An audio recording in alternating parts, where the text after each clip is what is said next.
My family, hi, I have some prophetic updates to share with you. But before I do that, there are some developing stories. Various reports saying that US officials claim Russian intelligence is trying to help Iran in its fight against those US Israeli forces. Has the White House had anything further to say on that? Clearly is not making a difference with respect to the military operations in Iran, because we are completely decimating them. As I said earlier, we've taken out nearly 30 of their ships. Their navy has been deemed combat ineffective. 90% reduction in ballistic missile retaliatory strikes against the United States and our Gulf Arab and partners in the region. So I guess this is changing nothing. And we have an urgent prophetic word here. Very urgent. Well, here, I want to show you what we talked about. On March the 3rd, I gave this word.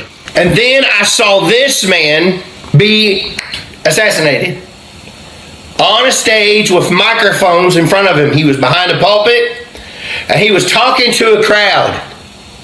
And it looked like he was appointed to be the leader over that nation. So here I actually believe he's talking about the only surviving son, or the surviving heir of the Pahlavi dynasty in Iran that was actually overthrown in 1979 by this new Islamic regime. All right. So I believe this is the man he's talking about. As he was talking, he was outside. From the right here, it was up high. I saw somebody take him out, and it went right through his chest and went through right through here, his collarbone area. Because he probably had a bulletproof vest on for what it looked like. But it went through his neck area and went through him and went out. He was done. As I watched this, I heard the people screaming. I could see it in the vision. I heard the people screaming. I heard them acting up, freaking out because of what they just witnessed. So he's actually saying this brother is going to be assassinated. And he's saying that, we'll still get back to this Ayatollah regime in the land. But they brought in another, after this man was taken over, I saw this man. After he was done, I saw a bad leader come in again. And that Lord I heard him say, I told you this would be a window, not a door. Not like Cuba, not like Mexico, not like Venezuela. I'll bring in leaders for those nations, and great revival will come forth out of there, but there'll be a longer time frame. I saw Iran flip quickly back to bringing in some bozo like the Ayatollah again. Well, we're actually hearing that in the news, this brother is actually planning to lead Iran. We have breaking news out of the Middle East. Reza Pahlavi, the crown prince of Iran, just made an extraordinarily important announcement about the future of Iran. Take a look. The Iranian people have called on me to lead the transition after the regime is gone. I have accepted that responsibility. Part of their great mandate to me is to return our nation and our foreign relations to normalcy.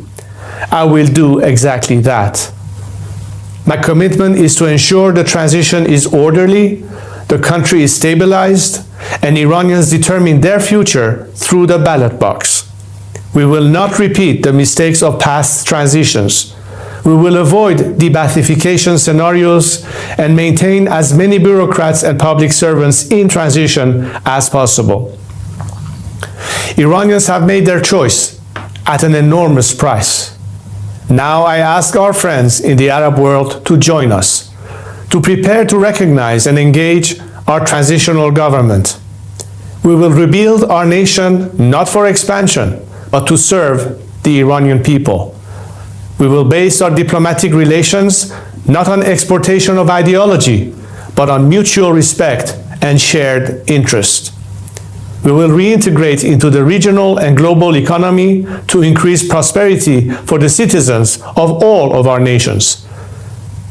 Standing with the Iranian people is not charity.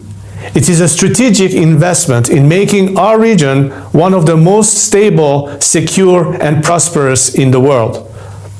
Together, we can build a Middle East our children will be proud to inherit. Take this new path with us. On March the 3rd, I started praying over this. And this is very serious. I told you, this is very serious. The Lord showed me in the vision. So we pray for his safety. But I saw he would come in and be a leader, and it would be short-lived, for his life was in danger. Before we even get to what happens next, how much longer is the Iranian regime going to be able to keep putting up a fight? And, people are saying, well, you took out the Ayatollah. When's this regime crumbling? What are you hearing? Well, it's so interesting to be talking about this on right on the heels of this breaking news, because I feel that in the last couple of days, we've gone from wondering what the capabilities are of the regime to hearing the results of the combined U.S. and Israeli military campaign, to now, even as recently, just today, I was in a briefing with somebody, an expat Iranian who works for advocacy and democracy in Iran, who said that her sources are talking about the coming collapse of the regime, that there are defections and people are leaving the Basij, leaving the IRGC. They're putting down their weapons.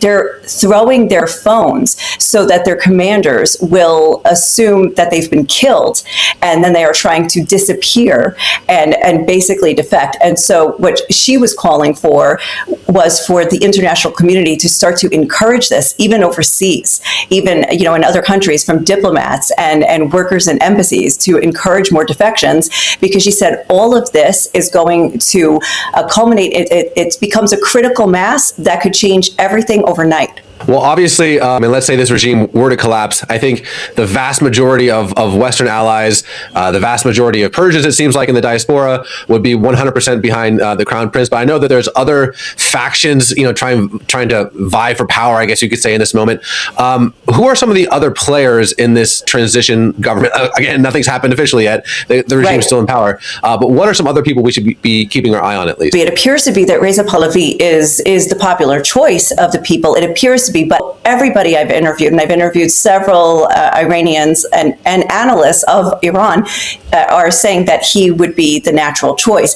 Now, other groups, for instance, there is the MEK, which is the Mujahideen al-Khalq, and I think it's like Mujahideen of the People, and they are an a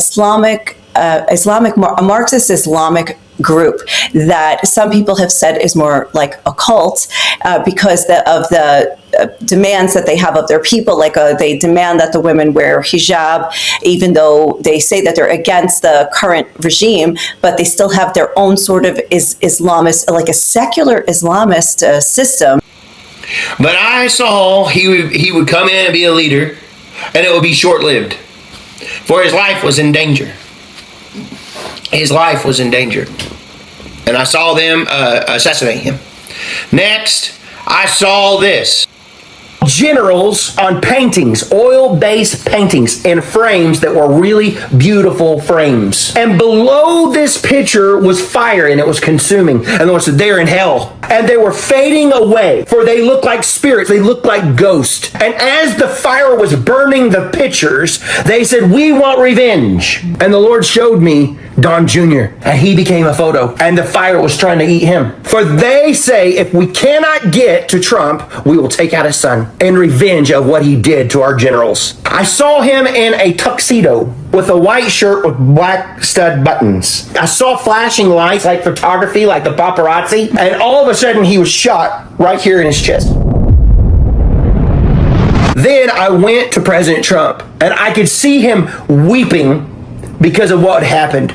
And then, I'm not gonna. When I get into, start seeing that vision again. I'm not gonna. I could see the funeral, and he could barely walk. He was so grieving. He was grieving so bad. He could barely walk. He was stumbling. They had to help him, hold him up, as he was in travail, weeping over his son's life being taken. And then I could see Melania, and she had a black hat on. She had a veil on her face that was black. You see through like a net, and it was over her face, and she had black sunglasses on. She was trying to support Trump as he was walking to the funeral. The Lord said, after you've seen all this is what he said at the end, what are you going to do about it?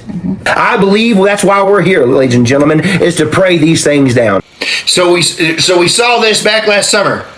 And the Lord keeps bringing Don Jr. up to me all the time. I truly believe we're turning we are turning this thing through the power of prayer. Now they have a major escalation of things tonight. They say the drama's ramping up big time. My family, I just found this interesting. So I'll mention the next one as always, because, the tensions are actually rising and rising and rising. And they're saying that they'll go after Trump's family because of all these things. But something else that we are seeing, every one sentence quote that President Trump gives to a different outlet is the impact that the success of the Maduro raid in January had on his worldview. Of course, this is a president who became popular around the time of the 2016 primaries, criticizing previous Republicans for getting entangled into long-running Middle Eastern wars. But after being able to go into Venezuela, take the leader out, and then have a hand in what happens next, the president seems very encouraged